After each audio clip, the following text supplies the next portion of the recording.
the entire valve stem was busted. So that took another 15 minutes off my schedule, and I'm now running late.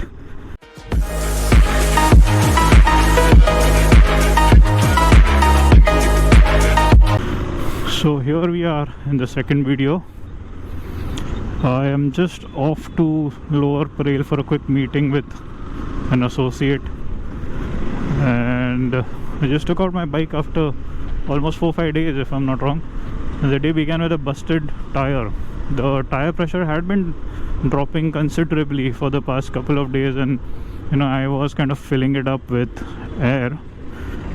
First I thought it might be a puncture, but then I thought that the bike had not run much. It's just 2,200. So the second culprit in my mind was the valve. So just headed to the tire shop right now, got it checked. Turns out it was not just the valve, the entire valve stem was busted. So that took another 15 minutes off my schedule, and I'm now running late. And from Kurla East to Lower Parel is kind of a heck of a commute. I just hope I don't get too much of traffic today, otherwise I'll be roasted like a pig right now with all this riding jacket and all. So in the last 2 videos I kind of gave a gist to you guys why I selected the KTM Adventure 390 after coming from the Dominar 400. But then I thought, why not give you guys a good idea of a couple of reasons why the Dominar can also be a better choice than the Adventure 390. Now, since I've owned the Dominar 400 for almost 6-7 years with considerable amount of kilometers clocked on the odometer, I thought let's make a video where I give you guys a couple of pointers and a couple of reasons why the Dominar also can be better than the KTM Adventure 390. So let's begin. So point number 1, the seating. So the Dominar, for the less accessible riders, like for example I myself, I'm 5'6", so on this bike I'm tiptoeing right now. Luckily for my trekking shoes which I use during commute, the situation becomes a little more comfortable. But for the less fortunate guys, the Dominar seat is a lot more accessible, lot more tamer. The seating position is a lot more neutral. Oh bhai, kya jaldi hai? Lot more accessible, easier to manage. It's much more manageable. Basically when I sat on the bike, I used to ride even with the riding shoes, riding boots, and even in flip-flops sometimes. Both my feet used to be planted on the ground with enough fold in my knees to support the bike, and for some riders that can be a very valid and very good point. Although as a couple of bikers do say that riding a tall bike is not really problematic. It's a skill that you should learn to do. You should learn to ride a tall bike, and it's not that difficult unless it's like something like a Super Tenere, which is like super tall and you're like super short. So that is a big problem. But when it comes to these kind of bikes, it's pretty much manageable if you learn the right skill sets. But yeah, the Dominar makes it a lot easier. The Dominar makes it a lot easier to manage stuff, even with and without a pillion, because you can get your both your feet down on the ground easily, and it becomes a lot more manageable, especially during touring when you're going on bad patches and the undulation of the road causes you to lose your balance couple of times when you're moving slow. So that is also a big point and can be kind of a deal breaker for a lot of you guys. So that's point number 1. The second point that I feel where the Dominar can be better, can be considered slightly better than the Adventure 390, is how the power is delivered. So with the 390 here right now, you have to gun the bike a lot. I mean, you put the bike on higher gears and low speeds, and that is actually a recipe for disaster on this bike. You will stall the bike no matter how experienced rider you are, or you have to double clutch the bike a lot, and double clutching causes wear of clutch plates easily. So that is where the Dominar actually excels. Although being on the same platform, mine was the first gen. I'm not quite aware of the second gen, but I am sure that it's a DOHC, so it would be a lot better than the one which I had. Mine was SOHC, single overhead camshaft, so the new one was would be a lot better in terms of power delivery. But yet, being a SOHC, mine, the first gen Dominar. Just hold on a second, man. This is a tricky situation. Whoa, scary. So yeah, the Dominar,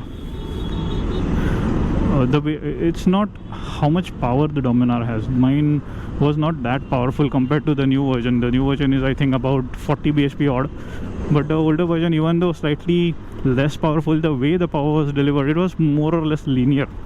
Although below 2500, it was kind of having a dead spot. But then with the Dominar, you could just put it in, 6th gear, bring it down to 60, and just keep on, trotting around, whack the throttle open. It did take some time to catch up, but then it didn't complain.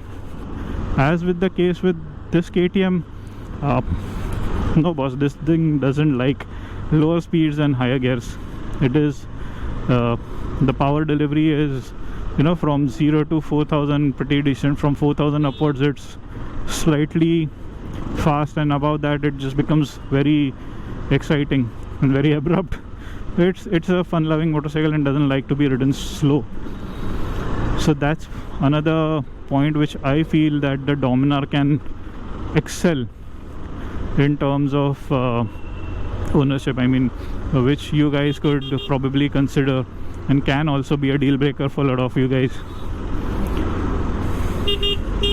अरे uncle चलो ना, पूरा रास्ता खाली आगे. So the third point where I feel the Dominar is exceptionally good is the cost of ownership. I'm not kidding, guys. The bike is extremely frugal to maintain. I mean, during my service in the authorized service centers, the spare parts were costing peanuts, man. I mean, the oil filter which I replaced a couple of times. Why are you blocking me? The oil filter which I replaced a couple of times, man, it just costs 80 bucks. Can you believe that? When I had changed it, it was just 80 bucks. I mean, you don't freaking get anything in 80 bucks today. It's damn cheap to maintain. And if you use the Bajaj oil, the one which they generally suggest, it gets even more cheaper. I think during my entire cost of ownership, I don't think so I've ever exceeded the service cost more than 2000. Probably a couple of times here and there when I had to replace some consumables, but even then the bike was very frugal to maintain. It was very easy to maintain, and the parts availability is just amazing. I mean, you just can go to any service center, tell them this has to be replaced, and it'll just take it off the shelf and get it replaced right then and there. It's very easy here, and it just becomes very convenient when you're traveling. Like in the last video when I had said that during my Goa ride, I had faced a brake failure, and the master cylinder part had to be replaced, and it just got done within literally a span of 15 minutes, and we are back on the ride. So that is also the cost of these spare parts now. I think Bajaj has localized a lot of it, and it's just very easy to, easy on the pocket. You don't have to spend a lot. Man, the brake pad of that thing, whoa, the brake pad of that thing was just 250 bucks, yaar. I mean, 250 bucks mein kiska milta hai brake pad aajkal? It's just too, frugal. The chain sprocket kit, I think it used to cost around 3000 bucks. There's a lot. Whoa. What the hell, man? So it's just very easy on the pocket, and you know, you can live your life tension free. It's you don't have to worry of breaking the bank, breaking your account, and you know, think twice before you take the bike out somewhere. And even if you do drop it, or probably कुछ खर्चा निकलता है, so the cost of that kharcha will not break your bank. It's just too easy to maintain. It's just too frugal to maintain. And sustainability wise, that was one of the reasons why I could use my bike for almost 55,000 kilometers and 6 years. I think it was the longest bike which I've owned in my entire lifespan. I mean, I've owned bikes like the RX 135, and I had the R15, I had the Pulsar 150, even the Ninja 650 2013 version, which I'll talk about in a couple of later videos. But this is probably one of the longest bikes I've ever owned. I mean, it was that good when it came to cost of ownership. Fourth point where I feel ow, these roads are so bad.